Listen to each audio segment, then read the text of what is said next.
Have you ever felt like you were being manipulated by another coworker? Or have you ever doubted your own reality at work? Gaslighting can take many forms in the workplace, and it's crucial for you to recognize them in order to protect yourself from it. In this episode, I'm going to walk you through 6 types of workplace gaslighting that you need to be aware of, and I'm also going to show you how to handle each one. But before we get too far, I just want to welcome everyone to my channel for those of you who are new. My name is Doug Howard, and I'm a leadership coach and consultant. Here on this channel, we share weekly insights, tools, and stories, all designed to help you level up your leadership skills and improve your workplace experience. If you find value in these videos, don't forget to hit that subscribe button and ring the bell so that you stay updated on the latest episodes. And if you enjoy this video, make sure you give it a thumbs up. In today's episode, we're going to explore 6 types of workplace gaslighting. I'm going to provide examples of each type, and I'm also going to offer practical advice on how you should respond and protect yourself from these manipulative tactics. The first type of gaslighting I want to talk about is denial. Denial is when someone blatantly denies having said or done something despite you having evidence to prove them otherwise.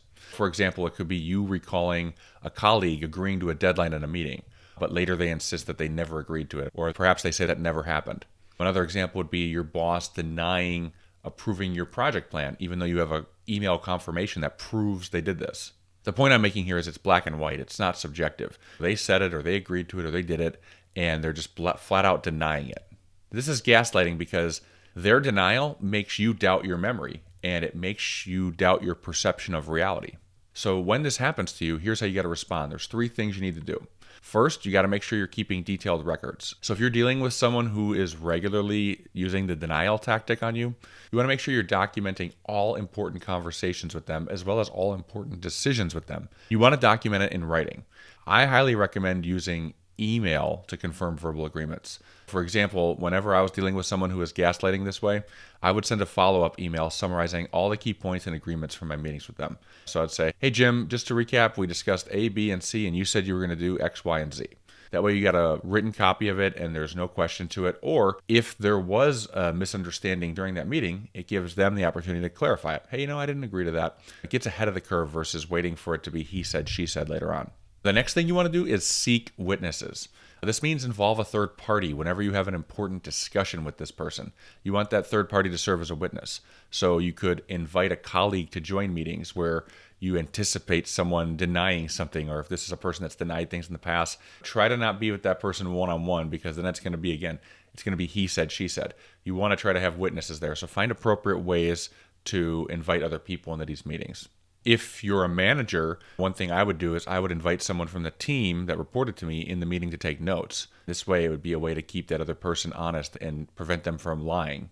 The third thing you want to do is use direct communication.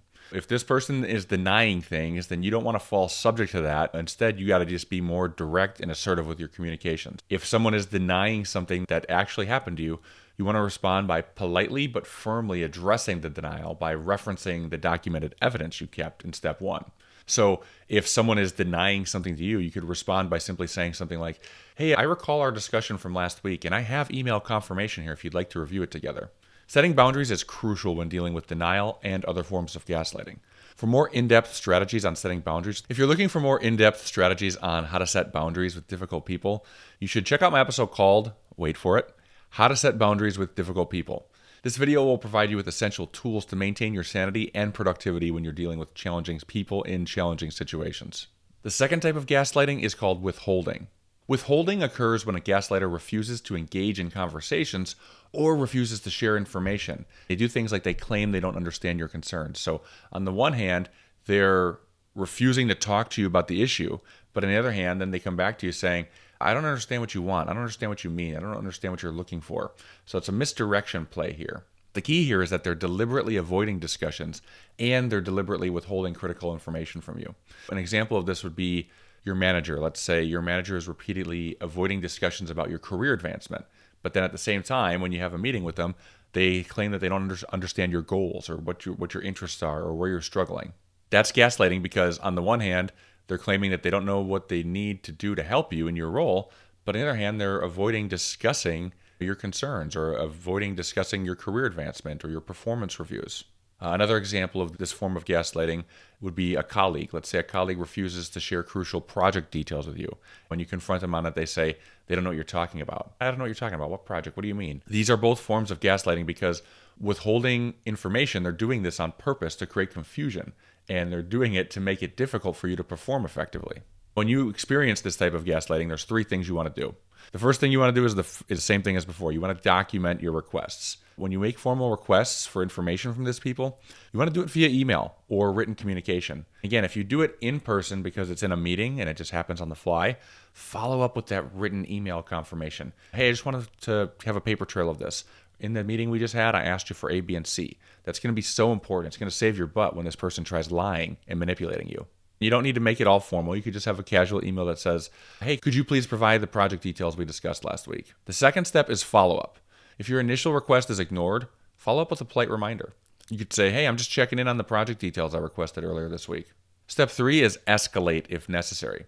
So if the person keeps withholding on you or denying or avoiding you, you want to escalate the issue to either your boss or a higher authority or even HR. When you do that, you want to just draw attention to the fact that this has been an ongoing problem by saying something like, if you're going to HR, you want to say something like, I've made several requests for this information from this person, but I haven't received a response. Could you assist me in obtaining it? I can't figure out what's going on here. The third type of gaslighting is trivializing. Trivializing is when someone is downplaying your feelings or downplaying your concerns or downplaying your ideas or suggestions, all to make you feel insignificant. Here's some examples of what trivializing looks like. Let's say you're overloaded at work and you're starting to feel burnt out and you feel like you can't keep up. You express frustration about a heavy workload to your boss, but then your boss responds with something like, hey, everyone has to deal with it. It's no big deal. That's downplaying your concerns, right? That's trivializing. Another example of this would be, let's say you're working on a project and you have significant concerns about the project. Maybe you think something's going to be underdesigned, or maybe you're worried about hitting the deadline on time. If you bring up these concerns and a colleague responds by mocking your concerns about a project's direction, saying, hey, you're overreacting, it's just a small issue, that would be trivializing. This is gaslighting because trivializing makes you feel invalidated and it makes you feel less confident in expressing your needs. When trivializing happens to you, here's how you want to respond. First, you want to make sure you assert your feelings. This means you should clearly and confidently express why your concerns are valid. So going back to the heavy workload example where you're worried that you have too much work on your plate, you could say something to your boss like, hey, I understand that others have heavy workloads too, but I'm feeling overwhelmed right now and I need support. Doing that is important because you're not dismissing what your boss said, but you're acknowledging it. But at the same time, you're saying, here's my needs. Here's what's going on with me. So I'm not speaking for other people. I'm speaking for what I need. The second thing you want to do is seek validation. You do this by sharing your feelings with your trusted colleagues or your mentors or other people who can support you. Instead of questioning the reality of the situation because your boss or whoever the other person is, instead of you feeling like you're wondering, hey, am I being fair here? Is this realistic? You want to talk about it with other people you can trust, of course, because that's going to validate your feelings. For example, you could talk to a coworker or a friend or someone like that and just say, hey, I spoke to my boss about my workload, but they dismissed my concerns. Do you have any advice for me? Doing this is good because when you're dealing with someone who's gaslighting you, it's hard to tell what's up from down or what's true or false. And then you start to doubt your own reality. But when you talk to other people about it, it can be validating because they're going to tell you, hey, your boss sounds out of line there. I would do this. I would consider this. Or they might give you counter evidence the other way. They might say, it doesn't sound like that big of a deal. Honestly, I think your boss is just trying to do X, Y, and Z. But the good thing is by talking to someone outside of the situation, they're going to give you more objective feedback on what's really going on. And sometimes it takes that to break the loop of gaslighting because when you're being gaslit, it is really hard to navigate through that on your own. The third thing you want to do is provide evidence. This means use data or specific examples or specific facts with details to support the validity of your concerns. So continuing with the example where your boss is giving you a heavy workload, what you want to do is bring that to your attention by using facts and evidence. So literally bring a list into your boss and say, hey, here are the tasks I'm currently handling. As you can see, my workload is significantly increased from the type of workload I was doing 6 months ago, or whatever the case may be. But again, you want to be specific and use facts. That's the only way to really combat gaslighting because gaslighting is all about misdirection and lies and manipulation. The only way you can combat that is by facts, details, asserting yourself, asserting what you need. The fourth type of gaslighting is called diverting. Diverting is when the gaslighter actually changes the subject all to distract you from the original issue. They do this because they want to make you question the relevance of your concerns. They're also doing this because they want to avoid addressing the real issue that you're bringing up. So an example of this would be you discovering a mistake that your colleague made, and then You trying to be a good coworker, you bring up that constructive feedback to your colleague. Instead of them taking it seriously, they respond by criticizing something you did that's unrelated, something you did in the past. Hey, that's no big deal because you made this mistake before. That would be redirecting to avoid dealing with the issue at hand. Another example of diverting could be with your boss.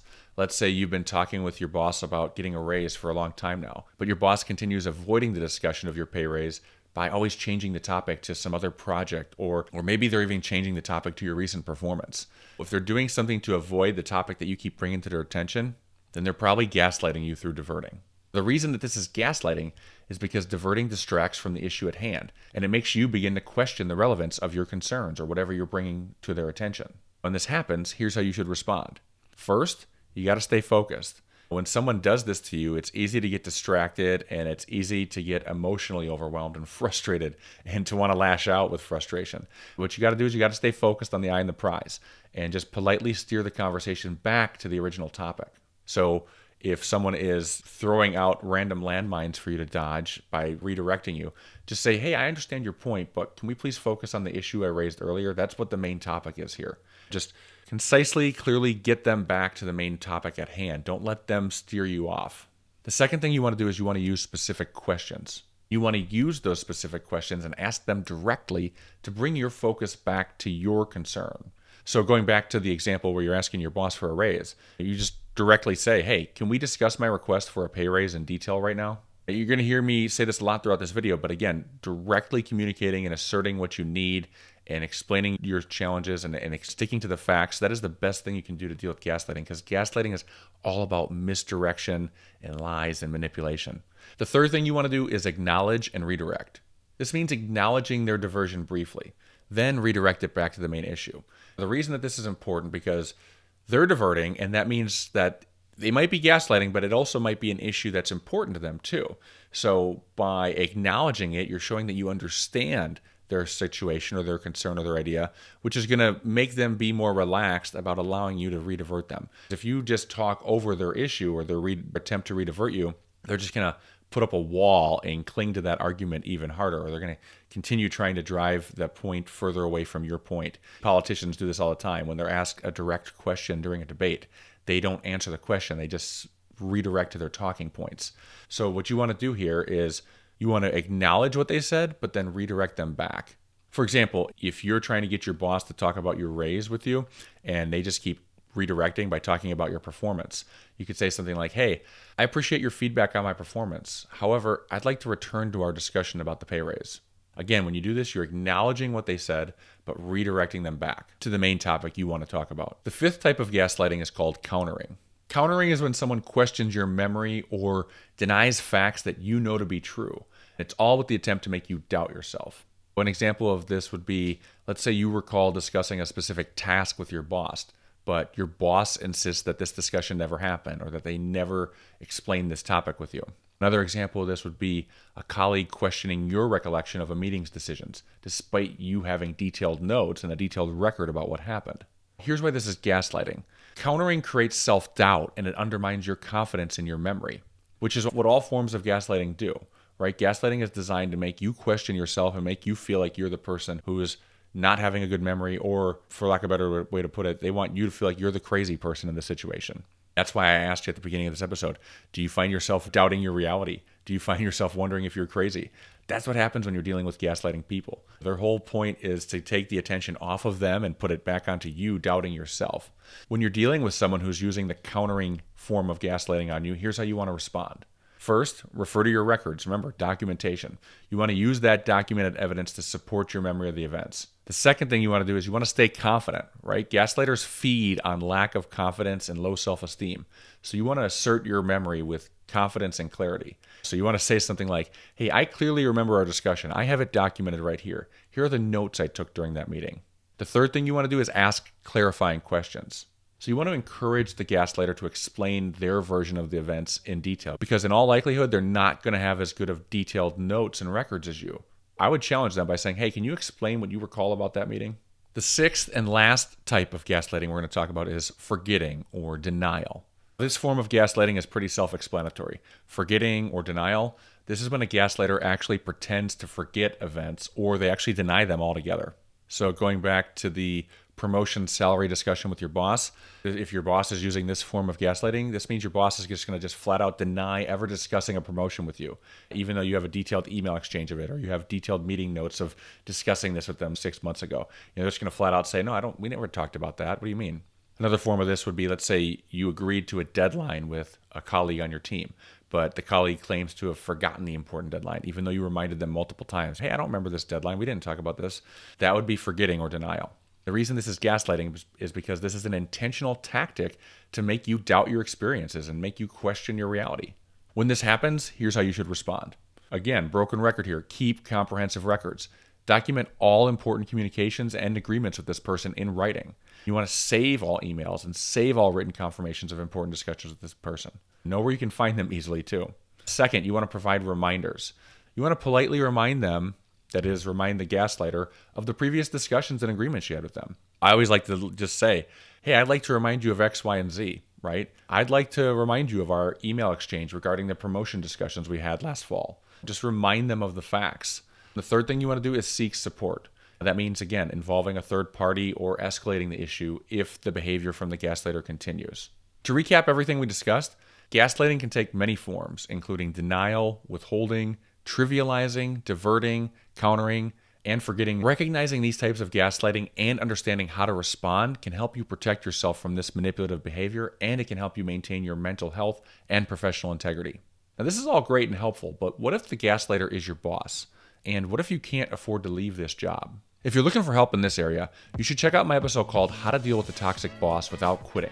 In this video, I give you 3 specific things that you can do to maintain your sanity and productivity in dealing with a challenging boss like this.